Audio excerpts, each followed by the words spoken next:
नमस्कार। हमारे चैनल में आपका स्वागत है। मैं हूं रामचंद्र मौर्य।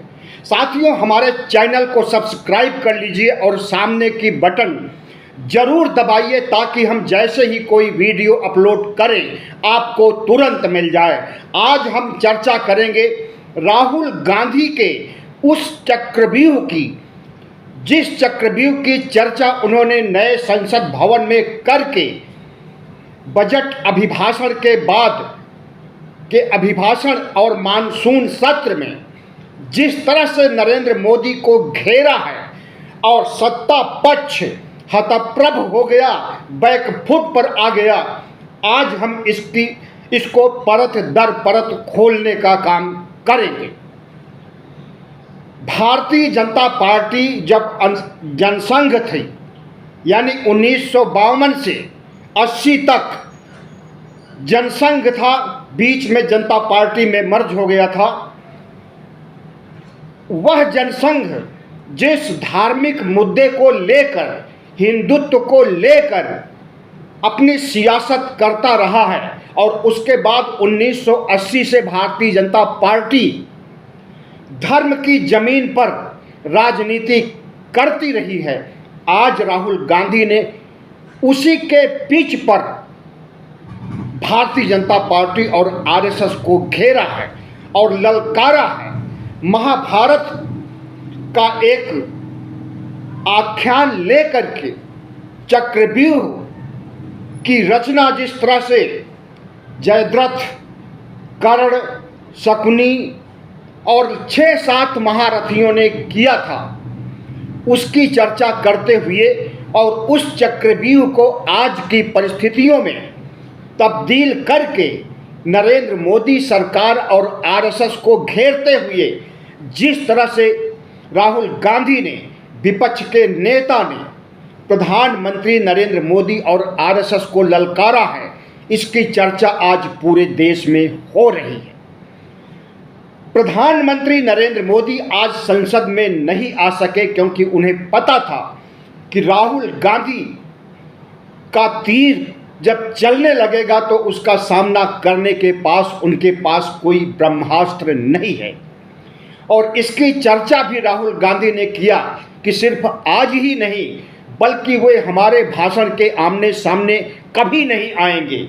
उनकी हिम्मत ही नहीं है, वह डर गए हैं राहुल गांधी से, क्योंकि राहुल गांधी आज उन्हीं मुद्दों को उठा रहे हैं जो मुद्दे इस देश के लिए जरूरी हैं, जो आधारभूत मुद्दे हैं। चाहे वो महंगाई का मुद्दा हो, चाहे वह बेरोजगारी और अग्निवीर का मुद्दा हो, चाहे वह बेरोजगारों का मुद्दा हो, ऐसे तमाम मुद्दों को उठा करके राहुल गांधी जिस तरह से प्रधानमंत्री नरेंद्र मोदी और भारतीय जनता पार्टी को घेर रहे हैं, तो राहुल गांधी के साथ इस जनता की भागीदारी भी समझ में आती है।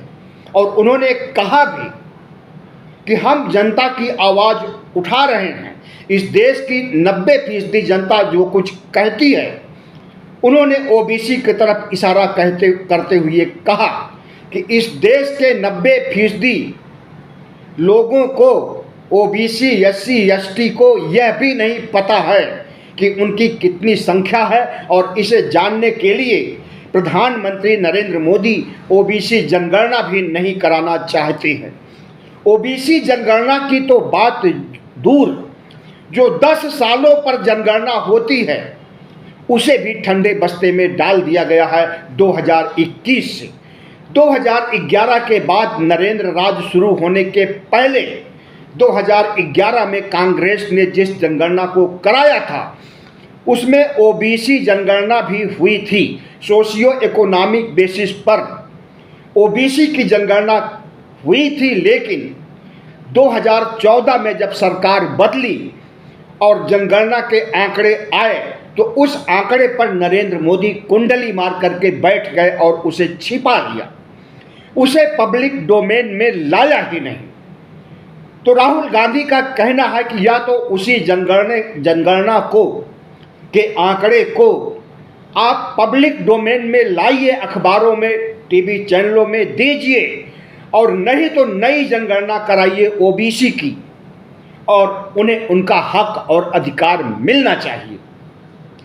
इस मुद्दे को लेकर के राहुल गांधी ने जिस तरह से चक्रव्यूह की रचना किया, और उस चक्रव्यूह जो महाभारत का चक्रव्यूह था, जिसमें जयद्रथ, कर्ण, शकुनी, अश्वत्थामा, कृपाचार्य, दुर्योधन आदि थे, उनकी तुलना आज के 7 महारथियों या यूँ कहें कि 6 महारथियों के बारे में उन्होंने चिन्हित किया और कहा कि यही 6 महारथी ऐसे हैं जिन्होंने आज के चक्रव्यूह की रचना किया है और इस देश को उस चक्रव्यूह में डाल दिया है।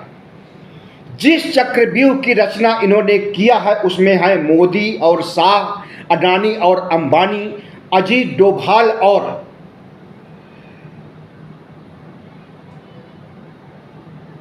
एक और है, कोई कौन है, मोहन भागवत।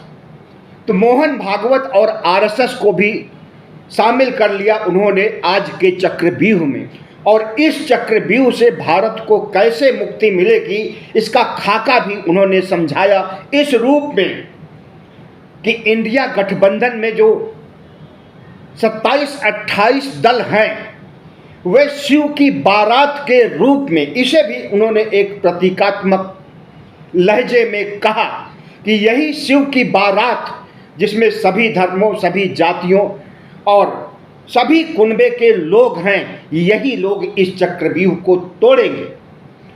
अभिमन्यु नहीं तोड़ सका था चक्रव्यूह महाभारत के, बल्कि उसी में फंस गया और वह मृत्यु को प्राप्त हुआ था। लेकिन आज के चक्रव्यूह में कोई फंसा नहीं है। अगर कोई फंसा है तो नरेंद्र मोदी फंसे हैं, बीजेपी फंसी है, आरएसएस फंसा है। तो इस तरह से राहुल गांधी ने आज के दमदार भाषण में जिन मुद्दों को उठाया और जिस तरह से संसद में प्रधानमंत्री नरेंद्र मोदी और भगवा गैंग को लपेटा है, उससे राहुल गांधी का कद और ज़्यादा बढ़ गया लगता है। ओम बिरला हतप्रभ हो गए। संसदीय कार्य मंत्री किरण रिजिजू भी कुछ बोलने का प्रयास किए, लेकिन उनकी जुबान भी लड़खड़ा रही थी। राहुल गांधी ने जब अडानी अंबानी का नाम लेना चाहा तो इस पर ओम बिरला ने और किरण रिजिजू ने, भारतीय जनता पार्टी के तमाम नेताओं ने आपत्ति दर्ज की। तो इस पर राहुल गांधी ने कहा, चलिए हम अडानी अंबानी नहीं बल्कि A1 A2 कहेंगे, ए से अडानी और 2 से अंबानी, A1 A2 कहेंगे। इस पर भी नहीं राजी हुए और उन्होंने कहा कि संसद के नियमों का हवाला देते हुए कहा कि संसद में जो नियम बनाए गए हैं उसे फॉलो करना ही पड़ेगा। तो संसद में अडानी अंबानी, मोदी, शाह, अजीत डोभाल और भागवत का नाम नहीं लेना है, उनका यही कहना है। तो संसद किस लिए है? अगर नरेंद्र मोदी तानाशाह हो जाए और शाह भी तानाशाह हो जाए और ऑपरेशन लोटस से तमाम सरकारों को गिराएं, तमाम मंत्रियों को, सांसदों को, विधायकों को खरीद करके अपना संख्या बल बढ़ाएं, तो इसे क्या कहा जाएगा? अलोकतांत्रिक, असंवैधानिक काम करने वालों का नाम संसद में क्यों नहीं लिया जाएगा? और संसद किस लिए बना है? देश की समस्याओं, 140 करोड़ लोगों की समस्याओं को उठाने में जो लोगों ने समस्याएं पैदा की हैं, क्या उनका नाम नहीं लिया जा सकता है? और ये नियम बना दिया जाए कि मोदी, शाह और अडानी अंबानी, भागवत का नाम नहीं लिया जा सकता है, तो यह सरासर गलत है। और इस गलत नियम को राहुल गांधी फिलहाल मानने को तैयार नहीं है। और इन सभी आज के चक्रव्यूह के महारथियों को नंगा करने के लिए उन्होंने जो अभियान चला रखा है संसद से सड़क तक, हमें लगता है कि उस अभियान को नरेंद्र मोदी और भागवत चाह करके भी नहीं रोक पाएंगे। और जितना मजबूती के साथ राहुल गांधी अपने बात को उठा रहे हैं, देश की जन समस्याओं को उठा रहे हैं, देश के बड़े मुद्दे को उठा रहे हैं, उनके साथ देश के 140 करोड़ लोगों का साथ भी है और इसका आभास उन्हें हो भी गया है। और उन्होंने कहा कि नरेंद्र मोदी और शाह के घमंड को तोड़ने के लिए इस देश के देशवासियों ने उन्हें धराशायी कर दिया है, आधे से अधिक हिस्सा उनका छीन लिया है, जिस पर उन्हें गर्व था। जो भारतीय जनता पार्टी 303 सीटें लाई थी वह 240 पर अटक गई और जादुई आंकड़े को भी नहीं छू सकी।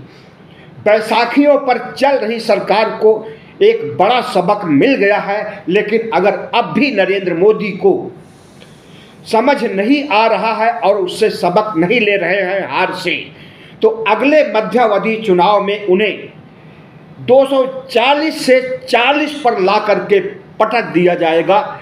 2014 में कांग्रेस को 44 सीटें मिली थी और नरेंद्र मोदी को मध्यावधि चुनाव में 40 पर पटक देगी जनता इस देश की, क्योंकि जनता के हितों को नजरअंदाज करके अडानी अंबानी जैसे कारपोरेट को आगे बढ़ाने के लिए भारत को जिस दिशा में ले जा रहे हैं, उसे कह तो रहे हैं कि हम विकसित भारत की तरफ आगे बढ़ रहे हैं, और लेकिन कर क्या रहे हैं कि अडानी अंबानी को आगे बढ़ाने का काम आज भी कर रहे हैं और इस देश को बेचने का काम आज भी कर रहे हैं। संविधान को ख़त्म करने का काम तो कर ही रहे हैं। इस देश की साझा संस्कृति और धर्मनिरपेक्षता को भी तार तार करना चाहते हैं। धर्मनिरपेक्षता और संविधान को ख़त्म करके हिंदू राष्ट्र बनाना चाहते हैं और इस देश में संविधान की जगह मनुस्मृति को लागू करने का इरादा मोहन भागवत का है। और उनका इरादा इतना दृढ़ है कि वह चाहते हैं कि 2025 तक इस देश को हिंदू राष्ट्र घोषित कर दिया जाए, और इसके लिए नरेंद्र मोदी पर दबाव भी डाल रहे हैं। और दबाव डालने के साथ साथ उन्हें अहंकारी, तानाशाह और विपक्ष का दुश्मन भी करार कर रहे हैं। मोहन भागवत तो समझा जा सकता है कि कितनी व्यग्रता और कितनी उग्रता आरएसएस में है हिंदू राष्ट्र के लिए, संविधान को ख़त्म करने के लिए, और वहीं दूसरी तरफ संविधान नरेंद्र मोदी के गले का जंजाल बन गया है और इसकी वजह से हार हुई। और अगर नहीं सुधरे तो आगे भी हार होगी, और अब की बार की हार बड़ी हार होगी कि बैसाखियां भी उन्हें सहारा नहीं दे सकती। आज के बजट में राहुल गांधी ने जिस तरह से बजट भाषण को रिपीट करते हुए मानसून सत्र में कहा कि यह बजट तो हलवा परोसने वाला है, और वह हलवा, उस हलवा से 90% लोग वंचित, कुछ ही प्रतिशत लोगों को हलवा खिलाया गया। बजट बनाने वालों में 20 लोग शामिल थे, जिसमें ओबीसी का एक और शेड्यूल कास्ट का एक था। बाकी 18 लोग ऊंची जातियों के सवर्ण थे। राहुल गांधी ने कहा कि जब हलवा परोसा गया बजट के बाद, तो इन्हीं लोगों को हलवा दिया गया जो, और 90% को हलवे से वंचित रखा गया। निर्मला सीतारमण ने बजट के लागू होने के समय हलवा परोस करके खिलाया था लोगों को, तो उसकी फोटो लेकर के राहुल गांधी संसद में आए और जब उन्होंने फोटो को प्रदर्शित करना चाहा, तो उनके सामने से कैमरा हटा दिया गया और राहुल गांधी ने चिल्लाया और कहा, देखिए स्पीकर साहब, कैमरा हटा दिया गया। स्पीकर साहब ने कहा, नहीं, कैमरा नहीं हटा है। लेकिन कैमरा हटा हुआ था, राहुल की लाई हुई तस्वीर दिखाई नहीं दे रही थी, और उस तस्वीर में निर्मला सीतारमण 18 लोगों को हलवा परोस करके खिलाते हुए दिखाई दे रही थी। निर्मला सीतारमण भी, वित्त मंत्री भी संसद में मौजूद थी और वह मंद मंद मुस्कुरा रही थी, और जिस तरह से उन्होंने माथे पर हाथ लगाया, उसका यही अर्थ है कि उन्हें ताजुब हुआ कि जो उन्होंने हलवा परोसा था बना करके, उसे राहुल गांधी ने सियासत में घसीट करके भारतीय जनता पार्टी की फजीहत करने के लिए जिस तरह से इस मुद्दे को उठाया है मजबूती के साथ, उससे वह दंग रह गई, लेकिन दिखाने के लिए मुस्कुरा रही थी। तो आज संसद भवन में जो हुआ उसमें राहुल गांधी ने जिस तरह से चक्रव्यूह तोड़ने की बात कही और उन्होंने यह भी कहा कि इस चक्रव्यूह में इस बार कोई अभिमन्यु नहीं फंसा है, अगर कोई फंसा है तो वह कमल फंसा हुआ है। भारतीय जनता पार्टी का चुनाव चिन्ह कमल फंसा हुआ है और कमल को पद्म भी कहा जा सकता है। इस तरह से उन्होंने चक्रव्यूह को पद्मव्यूह का भी नाम दे दिया और उन्होंने कहा कि इसमें फंसा हुआ है मनरेगा, फंसा हुआ है विकास का कार्य, फंसा हुआ है हरित क्रांति, फंसी हुई है और संविधान फंसा हुआ है, पिछड़ों की जनगणना फंसी हुई है इस चक्रव्यूह में। और इस चक्रव्यूह को तोड़ने के लिए, इस पद्मव्यूह को ध्वस्त करने के लिए, पद्मव्यूह को ध्वस्त करने का मतलब नरेंद्र मोदी की सत्ता को ध्वस्त करने की तरफ उनका इशारा था। इसके लिए अब इंडिया गठबंधन और शिव जी की बारात तैयार हो गई है और अब भारतीय जनता पार्टी में नैतिक बल नामक कोई चीज नहीं रह गई है। विकास के लिए एजेंडा नहीं रह गया है, बल्कि विनाश की ओर भारतीय जनता पार्टी बढ़ रही है। जिस तरह से मानसून सत्र में राहुल गांधी ने मोदी, अडानी, अंबानी, अजीत डोभाल, मोहन भागवत को घेरते हुए उन्हें महाभारत का 7 महारथी बताया और उस समय के महारथियों से उनकी तुलना करके अर्जुन के द्वारा उस समय के तोड़े गए चक्रव्यूह की चर्चा किया और आज के चक्रव्यूह को शिव जी की बारात यानी इंडिया गठबंधन किस तरह से तोड़ेगा इसका एक मोटा मोटी प्रारूप भी उन्होंने पेश किया। उनका कहना था कि एमएसपी की गारंटी नहीं मिल सकी, किसान नाराज हैं, वे भी चक्रव्यूह के घेरे में हैं। मिडिल क्लास के ऊपर टैक्स का अंबार खड़ा कर दिया है, वो भी चक्रव्यूह के घेरे में है। अग्निवीर को उनका हक और अधिकार या उन्हें पेंशन या उन्हें कंपनसेशन नहीं दिया जा रहा है, वह भी चक्रव्यूह के दायरे में है। और बेरोजगार युवा भी इसी चक्रव्यूह के दायरे में है। तो उन्होंने चक्रव्यूह के दायरे में देश की बड़ी समस्याओं को चिन्हित करते हुए कहा कि अब भारतीय जनता पार्टी मीडिया को भी शीशे के पिंजड़े में बंद कर दिया है और उन्हें पिंजड़े से मुक्त कराना है। अगर नरेंद्र मोदी की सरकार उन्हें पिंजड़े से मुक्त नहीं करेगी, गोदी मीडिया से उन्हें नेशनल मीडिया नहीं बनने देगी, गोदी मीडिया से उन्हें निष्पक्ष और स्वतंत्र मीडिया नहीं बनने देगी, मीडिया को लोकतंत्र के चौथे स्तंभ के रूप में चिन्हित नहीं होने देगी, तो यह काम इंडिया गठबंधन करेगा। तो लोकतंत्र के सामने उपलब्ध तमाम खतरों को चिन्हित करते हुए जिस तरह से राहुल गांधी ने आज संसद में प्रधानमंत्री नरेंद्र मोदी, भारतीय जनता पार्टी और पूरे आरएसएस को घेरा है, इसका यही संदेश पूरे देश में जा रहा है, या यूं कहें कि पहुंच चुका है कि अब देश के लोगों के कान खड़े हो गए हैं। नरेंद्र मोदी के इरादे सभी को समझ में आ गया है और राहुल गांधी के इरादे को भी अच्छी तरह से देश की जनता समझने लगी है।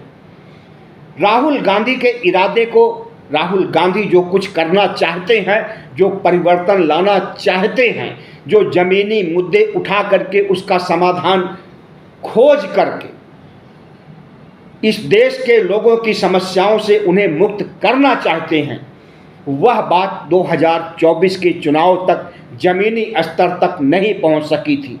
लेकिन अब वह आवाज़ पहुंचने लगी है और राहुल गांधी के व्यूअर जितना तेजी से बढ़ रहे हैं और नरेंद्र मोदी के व्यूअर जितना तेजी से घट रहे हैं, इसी से अनुमान लगाया जा सकता है कि राहुल गांधी की लोकप्रियता कितना बढ़ गई है और नरेंद्र मोदी की लोकप्रियता कितना घट गई है। फिलहाल आज जो कुछ भी संसद में हुआ, गोदी मीडिया अपने ढंग से दिखा रहा है चक्रव्यूह की बात को और भारतीय जनता पार्टी का आईटी सेल और उसके प्रवक्ता अपने ढंग से नरेंद्र मोदी के पक्ष में राहुल गांधी के भाषण को दिखा रहे हैं, समझा रहे हैं, लेकिन इस देश की जनता 10 सालों से झूठ और जुमले सुनते सुनते और बीजेपी के विकास कार्यों और विनाश कार्यों को सुनते सुनते जनता के कान पक गए हैं और अब वह विकास और विनाश का अंतर समझने लगी है। ऐसे में राहुल गांधी का आज का भाषण जितना दमदार है उसे आपको भी सुनना चाहिए, और जो आपके इर्द गिर्द हैं, जो आपके आसपास हैं, जो आपके सोसाइटी समाज में हैं, उनको भी सुनाना चाहिए। और इस देश के 140 करोड़ लोगों तक राहुल गांधी का संदेश पहुंचाना चाहिए कि किस तरह से प्रधानमंत्री नरेंद्र मोदी के चक्रव्यूह को तोड़ने के लिए राहुल गांधी कमर कस चुके हैं और उसके लिए जनता का आह्वान कर रहे हैं।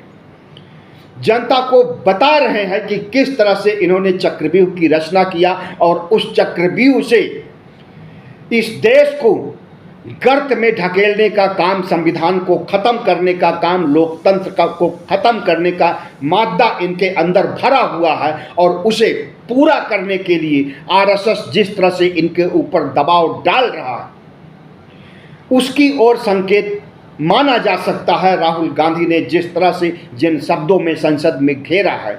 हालांकि उन्होंने संविधान का नाम एक ही बार लिया, लेकिन हिंदू राष्ट्र का नाम नहीं लिया, लेकिन उन्होंने कई बार इसकी तरफ इशारा किया और भारतीय जनता पार्टी और आरएसएस के कोर एजेंडे को सामने रखा जिसमें हिंदू राष्ट्र की झलक आ रही थी।